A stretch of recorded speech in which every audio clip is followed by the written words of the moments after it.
ଆପଣ କେବେ ବି କାହା ଭରସାରେ କାହା ସାହାଯ୍ୟର ଆଶାରେ ଜୀବନ ଜିଅନ୍ତୁ ନାହିଁ। କାରଣ ସାହାରା ଯେତେ ଷ୍ଟ୍ରଙ୍ଗ ହେଲେ ମଧ୍ୟ ଦିନେ ନା ଦିନେ ତାହା ଆପଣଙ୍କୁ ଛାଡ଼ି ଛାଡ଼ି ଯାଇଥାଏ। ଆପଣ ଯଦି ଭାବୁଥାନ୍ତି ପ୍ରତ୍ୟେକ ପରିସ୍ଥିତିରେ କେହି ଜଣେ ଆସିବ ଆପଣଙ୍କୁ ସାହାଯ୍ୟ କରିବ, ଆପଣଙ୍କୁ ସୁରକ୍ଷା ପ୍ରଦାନ କରିବ, ଏହା କ'ଣ ସମ୍ଭବ? ପ୍ରତ୍ୟେକ ପରିସ୍ଥିତିରେ କେହି ବି ଆସି ଆପଣଙ୍କୁ ସାହାଯ୍ୟ କରିପାରିବ ନାହିଁ କିମ୍ବା ସୁରକ୍ଷା ପ୍ରଦାନ କରିପାରିବ ନାହିଁ।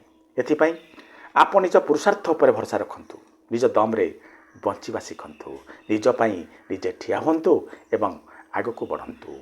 ଯଦି ଆପଣ ମୌନ ରହି ଆପଣଙ୍କୁ କୁହାଯାଉଥିବା କଟୁ କଥାର ଉତ୍ତର ନ ଦେଇ ନିଜ ରାସ୍ତାରେ ନିଜେ ଚାଲିଗଲେ, ତାହେଲେ ଆପଣଙ୍କୁ କଟୁ କଥା କହିଥିବା ଲୋକଟି ନିଶ୍ଚିତ ଭାବରେ ଉତ୍ତର ପାଇବ।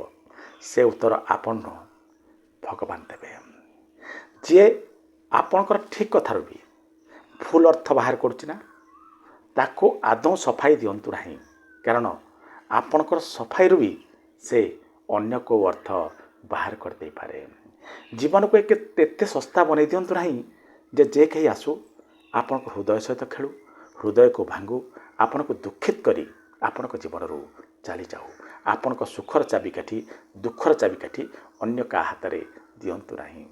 ମୁଁ କେବେ ମୋ ହସ୍ତରେଖା ଉପରେ ବିଶ୍ୱାସ କରେ ନାହିଁ, କାରଣ ମୁଁ ଜାଣିଛି କର୍ମ ଦ୍ୱାରା ଭାଗ୍ୟକୁ ମଧ୍ୟ ପରିବର୍ତ୍ତିତ କରାଯାଇପାରେ।